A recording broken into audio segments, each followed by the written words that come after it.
Shalom Shabbat, brothers and sisters.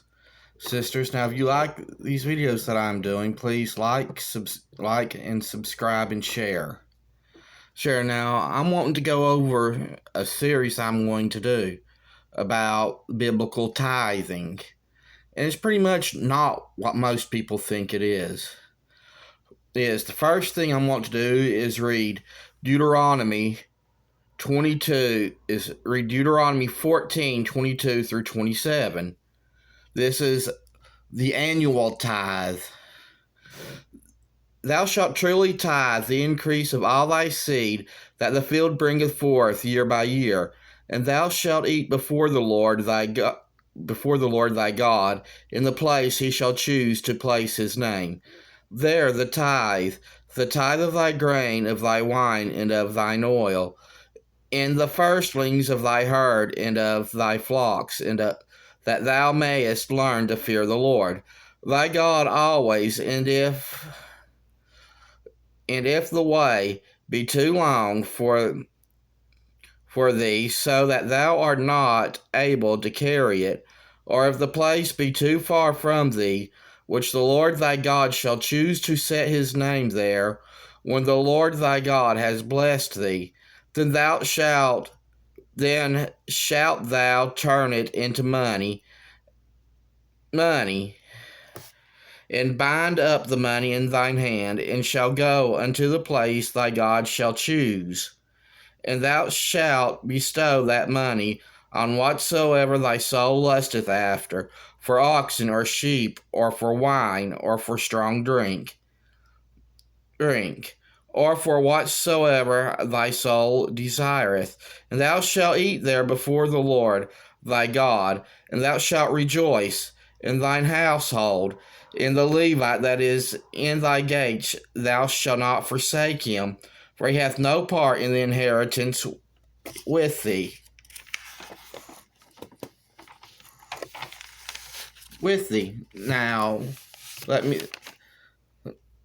Now, there are a few things that we can glean from the set of verse. One thing is the tithe is not money, it is food. According to this, a tithe is commanded to be food, and or drink or oil.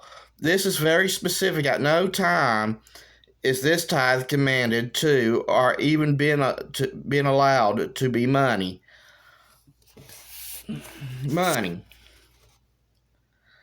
The command is that it is to be the increase of your fields. So 10% of what you grow and raise, not income. Now, a lot of you will say that this is different today because most people don't grow food and livestock, and there was not a lot of money then. Then I would actually argue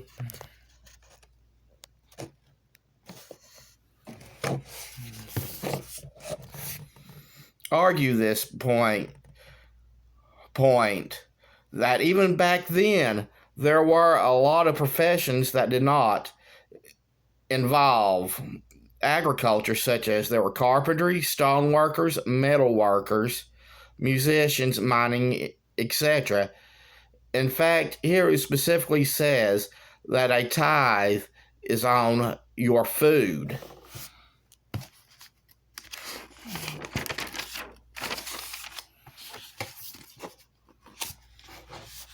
And the second thing that I've noticed that we can glean is the Levites on this tithe didn't really get that much of the tithe because the tithe was meant for you to eat.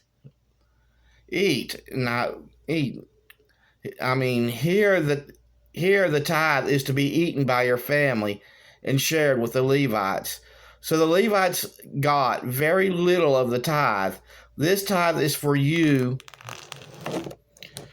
to celebrate, with and live on during the feast days of the Lord, which included sacrifices to God.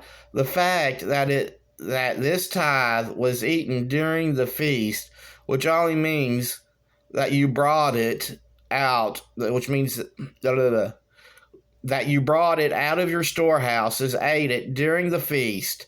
At no point did it go into the Levite storehouses.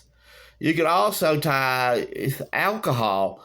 In fact, if you had any alcohol, you had to bring 10% of it for a tithe and drink it for the festival and share it with the Levites. So, which means the consumption of alcohol in and of itself is not sinful, but God did accept it as tithes. Tithes, another thing that you could glean from this is, when did money come into the tithe?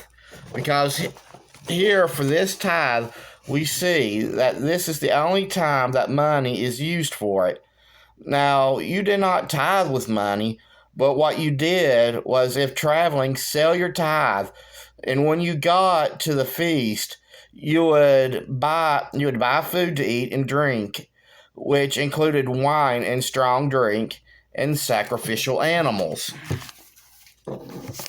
Another thing was, when was this tithe paid?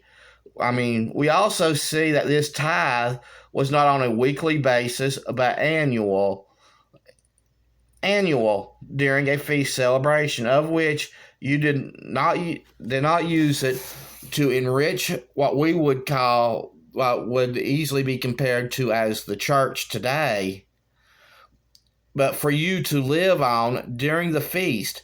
In fact, the word directly says that it must be paid annually, not that it can be paid weekly, daily, monthly, but must be paid annually, of which all that food, the Levites only got some of it to also live off of during that week. And they also got they also got what sacrifices that was not burned up, that part went into their storehouses, which is from the sacrifice, not the tithes.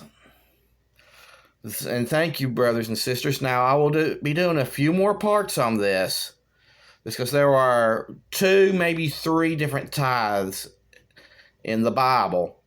And I will cover those 2, and then I will do another thing, which is a conclusion. So there's at least 3, maybe 4 more videos to come about this. Thank you all, and Godspeed.